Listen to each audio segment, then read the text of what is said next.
Hey guys, Ken McClellan. Al Lewison, welcome to today's Wealth WOD. Got a question here from Claire Wilson. Claire shot through paying expenses, and her question is, paying expenses out of your pocket versus drawing on compound growth for several owned properties and using equity to pay the ongoing property costs, pros and cons, and how we go about doing it. So we've both got similar views on this. Al, do you want to give me a rundown of how you roll it? Yeah, they're both pretty interrelated.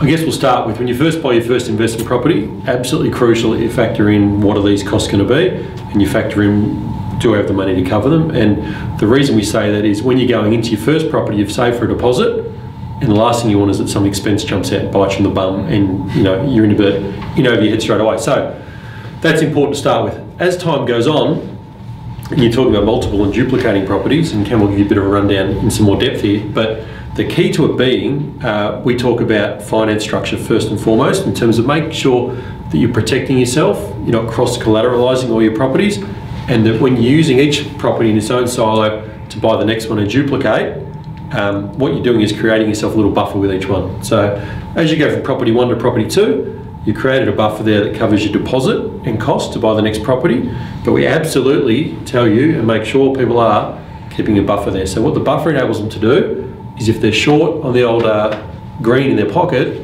they can dip into their equity there and pay the cost. So that's how we suggest it. Now Cam's got a bit of a longer term strategy to explain how that can work, 3, 4, 5-fold. Cool. I was just thinking back to when I first bought my first few properties, and I think I had the latest new Beaut Ute at the time, and the car I'd purchased, I think it was around, the purchase price was probably 10,000 more than what my annual wage was for the year. So, and then I bought a couple of properties, suddenly realised if I sold this expensive car, the gold Ute, sold this expensive car, I could use the extra money I'd saved to put towards holding the cost to a couple extra properties. So when you're first building your property portfolio, you need to look at your lifestyle, get rid of bad debt that's holding depreciating assets, and start using that money instead to hold appreciating assets like a property, investment property. So the first thing you do is look at your own lifestyle, because the first few properties that you purchase, yes, you're going to have to fund because you haven't got equity at that stage. You make some sacrifices. Yeah, you usually squeeze every bit of equity out you got for those first few deposits. Saying that, and Al and I, when we go around and learn about properties, everyone would promote, the classic one is 10 properties in 10 years, which is pretty easily achievable.